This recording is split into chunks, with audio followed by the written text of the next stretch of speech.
Chapter 12. It must have been close on to 1 o'clock when we got below the island at last, and the raft did seem to go mighty slow.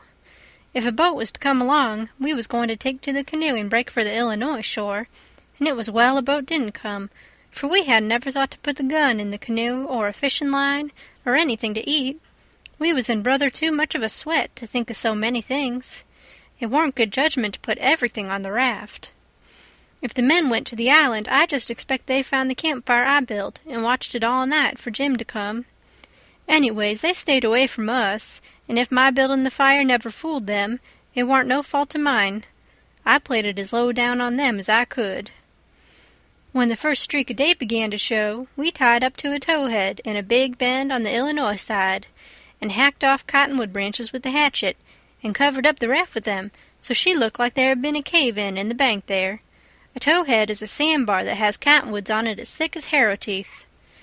We had mountains on the Missouri shore and heavy timber on the Illinois side, and the channel was down the Missouri shore at that place, so we weren't afraid of anybody running across us.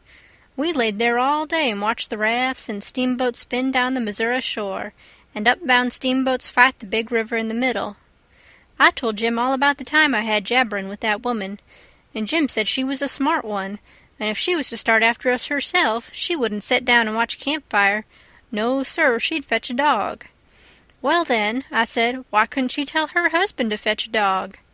Jim said he bet she did think of it by the time the men was ready to start, and he believed they must have gone uptown to get a dog, and so they lost all that time, or else we wouldn't be here on a towhead, 16 or 17 mile below the village. No, indeedy, we would be in that same old town again. So I said I didn't care what the reason was, they didn't get us, as long as they didn't get us. When it was beginning to come on dark, we poked our heads out of the cottonwood thicket and looked up and down and across, nothing in sight.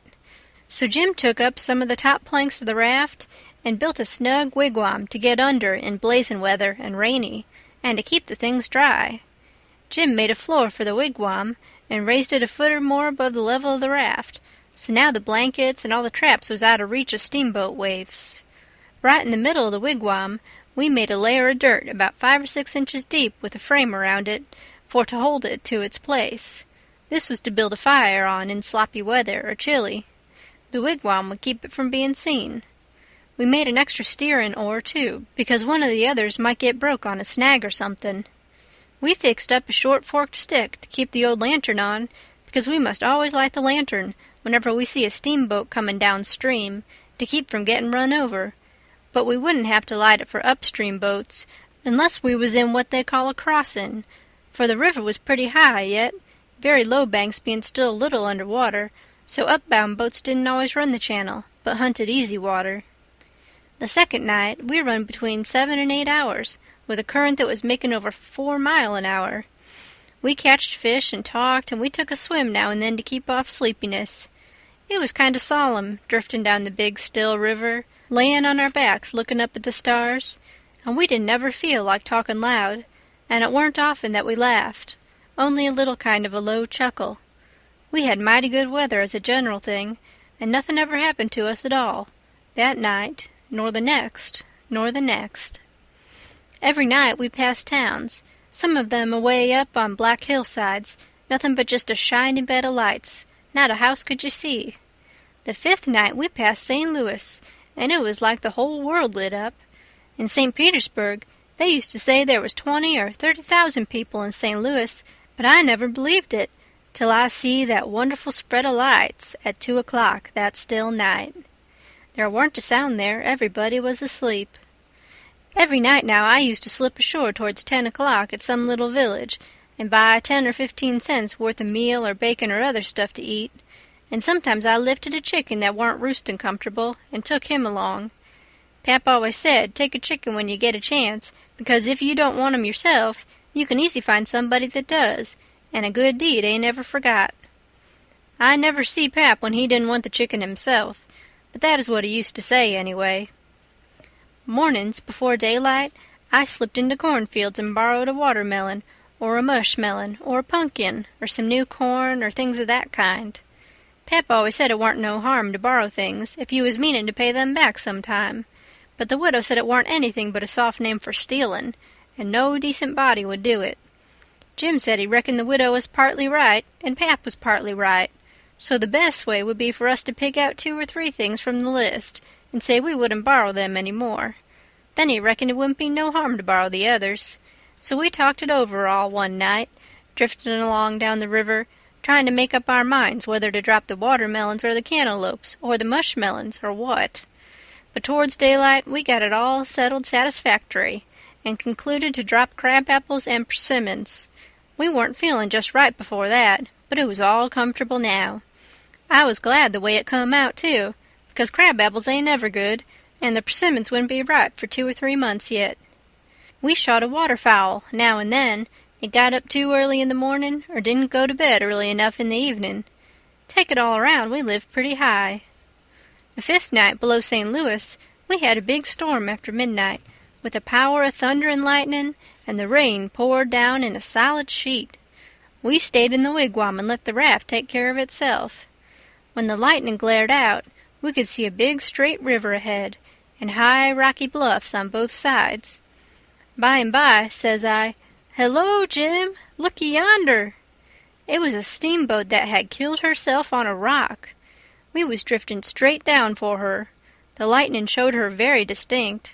She was leaning over with part of her upper deck above water, and you could see every little chimbly guy, clean and clear, and a chair by the big bell with an old slouch hat hanging on the back of it when the flashes come. Well, it being away in the night and stormy, and all so mysterious-like, I felt just the way any other boy would have felt when I see that wreck layin' there so mournful and lonesome in the middle of the river. I wanted to get aboard of her and slink around a little and see what there was there. So I says, "Let's land on her, Jim." But Jim was dead against it at first. He says, "I don't want to go foolin' long or no wrack. We's doin' blame well, and we better let blame well alone, as the good book says. Like as not, dey's a watchman on dat wrack." "Watchman your grandmother," I says. "There ain't nothing to watch but the Texas and the pilot-house, and do you reckon anybody's going to resk his life for a Texas and a pilot-house such a night as this, when it's likely to break up and wash off down the river any minute?" Jim couldn't say nothing to that, so he didn't try. "And besides," I says, "we might borrow something worth having out of the captain's stateroom. Cigars, I bet you, and cost 5 cents apiece solid cash. Steamboat captains is always rich and get $60 a month, and they don't care a cent of what a thing costs, you know, long as they want it. Stick a candle in your pocket. I can't rest, Jim, till we give her a rummagin'. Do you reckon Tom Sawyer would ever go buy this thing? Not for pie, he wouldn't. He'd call it an adventure. That's what he'd call it, and he'd land on that wreck if it was his last act. And wouldn't he throw style into it? Wouldn't he spread himself nor nothing? Why, you'd think it was Christopher Columbus, discovering Kingdom Come. I wish Tom Sawyer was here." Jim, he grumbled a little, but give in. He said we mustn't talk any more than we could help, and then talk mighty low. The lightning showed us the wreck again just in time, and we fetched the starboard derrick and made fast there. The deck was high out here.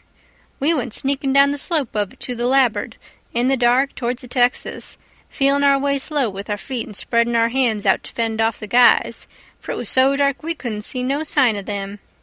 Pretty soon we struck the forward end of the skylight and clumb onto it, and the next step fetched us in front of the captain's door, which was open, and by Jiminy, away down through the Texas hall we see a light, and all in the same second we seemed to hear low voices in yonder. Jim whispered and said he was feeling powerful sick, and told me to come along. I says all right, and was going to start for the raft, but just then I heard a voice wail out and say, "Oh, please don't, boys. I swear I won't ever tell." Another voice said pretty loud, "It's a lie, Jim Turner. You've acted this way before. You always want more'n your share of the truck, and you've always got it, too, because you've swore if you didn't you'd tell. But this time you've said it just one time too many. You're the meanest, treacherousest hound in this country." By this time Jim was gone for the raft. I was just a-bilin' with curiosity, and I says to myself, Tom Sawyer wouldn't back out now, and so I won't either. I'm a-goin' to see what's going on here. So I dropped on my hands and knees in the little passage, and crept aft in the dark till there warn't but one stateroom betwixt me and the cross-hall of the Texas. Then in there I see a man stretched on the floor and tied hand and foot, and two men standing over him, and one of them had a dim lantern in his hand, and the other one had a pistol. This one kept pointing the pistol at the man's head on the floor, and saying, "I'd like to, and I orter to, a mean skunk." The man on the floor would shrivel up and say, "Oh, please don't, Bill, I hain't ever going to tell." And every time he said that, the man with the lantern would laugh and say, "'Deed you ain't. You never said no truer thing than that, you bet you." And once he said, "Hear him beg. And yet, if we hadn't got the best of him and tied him, he'd have killed us both. And what for? Just for nothing. Just because we stood on our rights. That's what for. But I lay you ain't a-going to threaten nobody any more, Jim Turner. Put up that pistol, Bill." Bill says, "I don't want to, Jake Packard. I'm for killing him. And didn't he kill old Hatfield just the same way? And don't he deserve it? But I don't want him killed, and I've got my reasons for it." "Bless your heart for them words, Jake Packard. I'll never forget you long's I live," says the man on the floor, sort of blubbering. Packard didn't take no notice of that, but hung up his lantern on a nail and started towards where I was there in the dark, and motioned Bill to come. I crawfished as fast as I could about 2 yards, but the boat slanted so that I couldn't make very good time. So to keep from getting run over and catched, I crawled into a stateroom on the upper side. The man came a-pawing along in the dark, and when Packard got to my stateroom, he says, "Here, come in here." And in he come, and Bill after him, but before they got in, I was up in the upper berth, cornered, and sorry I come. Then they stood there with their hands on the ledge of the berth and talked. I couldn't see them, but I could tell where they was by the whiskey they'd been having. I was glad I didn't drink whiskey, but it wouldn't made much difference anyway, 'cause most of the time they couldn't have treated me because I didn't breathe. I was too scared, and besides, a body couldn't breathe and hear such talk. They talked low and earnest. Bill wanted to kill Turner.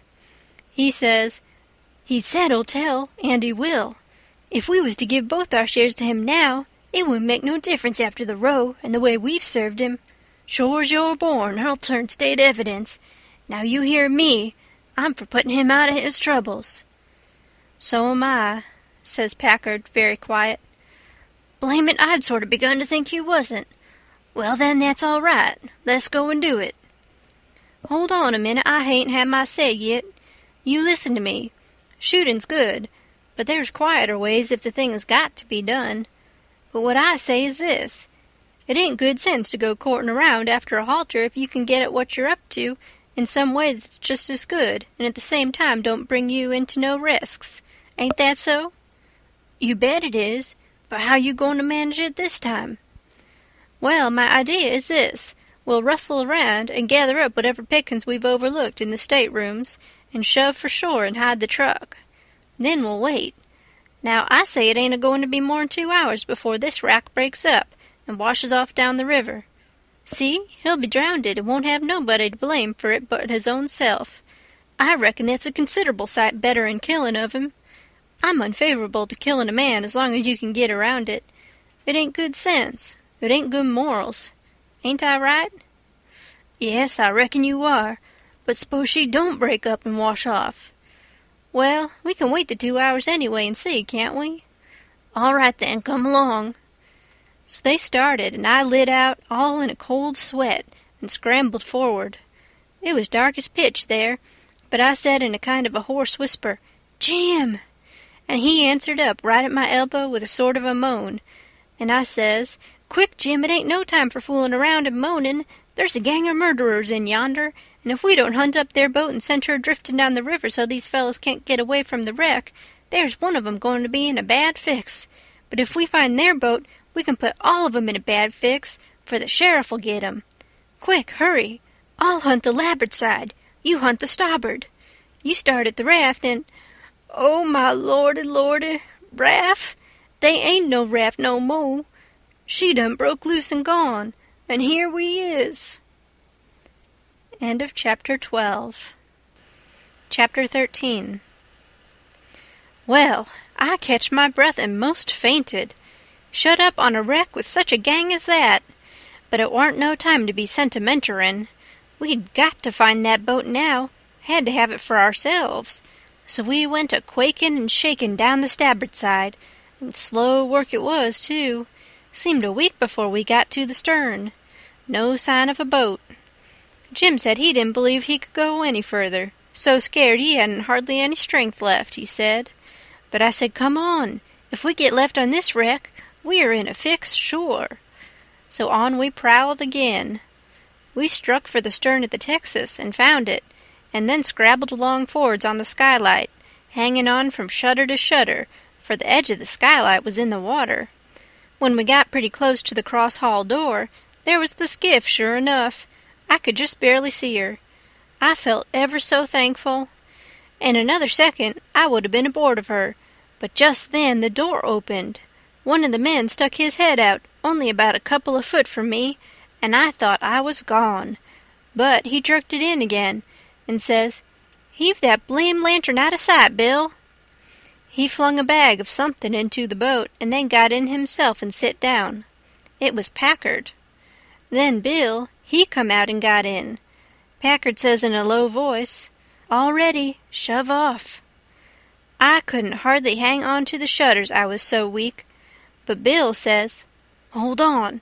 Do you go through him?" "No, didn't you?" "No. So he's got his share of the cash yet." "Well, then come along.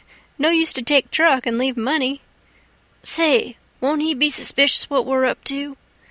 "Maybe he won't, but we got to have it anyway. Come along." So they got out and went in. The door slammed to because it was on the careened side, and in a half-second I was in the boat, and Jim come tumbling after me. I out with my knife and cut the rope, and away we went.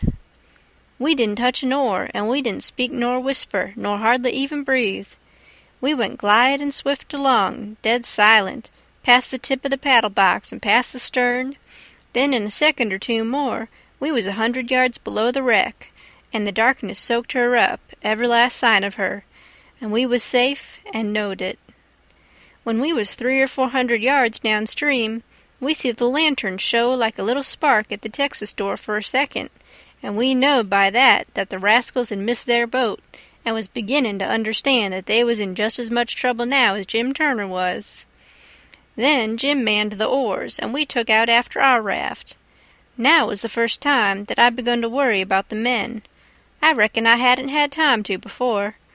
I begun to think how dreadful it was, even for murderers, to be in such a fix. I says to myself, there ain't no telling but I might come to be a murderer myself yet, and then how would I like it? So I says to Jim, the first light we see we'll land 100 yards below it or above it, in a place where it's a good hiding place for you and the skiff, and then I'll go and fix up some kind of a yarn and get somebody to go for that gang and get them out of their scrape so they can be hung when their time comes. But that idea was a failure, for pretty soon it begun to storm again, and this time worse than ever. The rain poured down and never a light showed. Everybody in bed, I reckon. We boomed along down the river, watching for lights and watching for our raft. After a long time the rain let up, but the clouds stayed, and the lightning kept whimpering, and by a flash showed us a black thing ahead, floating, and we made for it. It was the raft, and mighty glad was we to get aboard of it again. We seen a light now away down to the right on shore, so I said I would go for it. The skiff was half full of plunder which that gang had stole there on the wreck. We hustled it onto the raft in a pile, and I told Jim to float along down and show a light when he judged he had gone about 2 mile, and keep it burning till I come. Then I manned my oars and shoved for the light. As I got down towards it 3 or 4 more showed, up on a hillside. It was a village. I closed in above the shore light, and laid on my oars and floated. As I went by, I see it was a lantern hanging off the jackstaff of a double-hull ferry-boat. I skimmed around for the watchman, a-wondering whereabouts he slept, and by I found him roosting on the bitts forward, with his head down between his knees. I gave his shoulder 2 or 3 little shoves and begun to cry. He stirred up in a kind of a startlish way, but when he see it was only me, he took a good gap and stretch, and then he says, "Hello, what's up? Don't cry, bub, what's the trouble?" I says, "Pap, and Mam, and Sis, and—" Then I broke down. He says, "Oh, dang it now, don't take on so. We all has to have our troubles, and this'n'll come out all right. What's the matter with 'em?" They're... Are you the watchman of the boat?" "Yes," he says, kind of pretty well satisfied like. "I'm the captain and the owner, and the mate and the pilot, and watchman and head deckhand, and sometimes I'm the freight and passengers. I ain't as rich as old Jim Hornback, and I can't be so blame generous and good to Tom, Dick, and Harry as what he is, and slam around money the way he does, but I've told him a many a time that I wouldn't trade places with him, for, says I, a sailor's life's the life for me, and I'm derned if I'd live 2 mile out of town where there ain't nothing ever going on, not for all his spondylix, and as much more on top of it. Says I broke in and says, "They're in an awful peck of trouble, and—" "Who is?" "Why, Pap and Mam and Sis and Miss Hooker, and if you'd take your ferry boat and go up there—" "Up where? Where are they?" "On the wreck." "What wreck?" "Why, there ain't but one." "What, you don't mean the Walter Scott?" "Yes." "Good land! What are they doing there, for gracious sakes?" "Well, they didn't go there a purpose." "I bet they didn't. Why, great goodness, there ain't no chance for 'em if they don't get off mighty quick. Why, how in the nation did they ever get into such a scrape?" "Easy enough. Miss Hooker was a-visitin' up there to the town." "Yes, Booth's Landin'. Go on." "She was a-visitin' there at Booth's Landin', and just in the edge of the evenin' she started over with her nigger woman in the horse ferry to stay all night at her friend's house, Miss what you may call her, I disremember her name, and they lost their steerin' oar and swung around and went a-floatin' down stern first about 2 mile and saddle-bagsed on the wreck, and the ferryman and the nigger woman and the horses was all lost, but Miss Hooker she made a grab and got aboard the wreck. Well, about an hour after dark we come along down in our trading scow, and it was so dark we didn't notice the wreck till we was right on it, and so we saddle-bagsed, but all of us was saved but Bill Whipple, and oh, he was the best creature. I most wish it had been me, I do." "My George, it's the beatin'est thing I ever struck. And then what did you all do?" "Well, we hollered and took on, but it's so wide there that we couldn't make nobody hear. So Pap said somebody got to get ashore and get help somehow. I was the only one that could swim, so I made a dash for it, and Miss Hooker she said if I didn't strike help sooner come here and hunt up her uncle, and he'd fix the thing. I made the land about a mile below, and been fooling along ever since, trying to get people to do something, but they said, 'Why, in such a night and such a current, there ain't no sense in it. Go for the steam ferry.' Now, if you'll go and— By Jackson, I'd like to, and blame it, I don't know but I will. But who in the dingnation's a-going to pay for it? Do you reckon your Pap—" "Why, that's all right. Miss Hooker she told me, particular, that her Uncle Hornback—" "Great guns, is he her uncle? Looky here, you break for that light over yonder way, and turn out west when you get there, and about a quarter of a mile out you'll come to the tavern. Tell him to dart you out to Jim Hornback's, and he'll foot the bill. And don't you fool around any, because he'll want to know the news. Tell him I'll have his niece all safe before he can get to town. Hump yourself now, I'm a-going up around the corner here to roust out my engineer." I struck for the light, but as soon as he turned the corner I went back and got into my skiff and bailed her out, and then pulled up shore in the easy water about 600 yards, and tucked myself in among some wood boats, for I couldn't rest easy till I could see the ferry boat start. But take it all around, I was feeling rather comfortable on account of taking all this trouble for that gang, for not many would have done it. I wish the widow knowed about it. I judge she would be proud of me for helping those rapscallions, because rapscallions and deadbeats is the kind the widow and good people takes the most interest in. Well, before long here comes the wreck, dim and dusky sliding along down. A kind of cold shiver went through me, and then I struck out for her. She was very deep, and I see in a minute there warn't much chance for anybody being alive in her. I pulled all around her and hollered a little, but there wasn't any answer. all dead still. I felt a little bit heavy-hearted about the gang, but not much, for I reckoned if they could stand it I could. Then here comes the ferry boat, so I shoved for the middle of the river on a long downstream slant, and when I judged I was out of eye reach, I laid on my oars and looked back and see her go and smell around the wreck for Miss Hooker's remainders, because the captain would know her Uncle Hornback would want them. And then pretty soon the ferry boat give it up and went for the shore, and I laid into my work and went to booming down the river. It did seem a powerful long time before Jim's light showed up, and when it did show, it looked like it was 1,000 miles off. By the time I got there, the sky was beginning to get a little gray in the east, so we struck for an island and hid the raft and sunk the skiff and turned in and slept like dead people. End of chapter 13.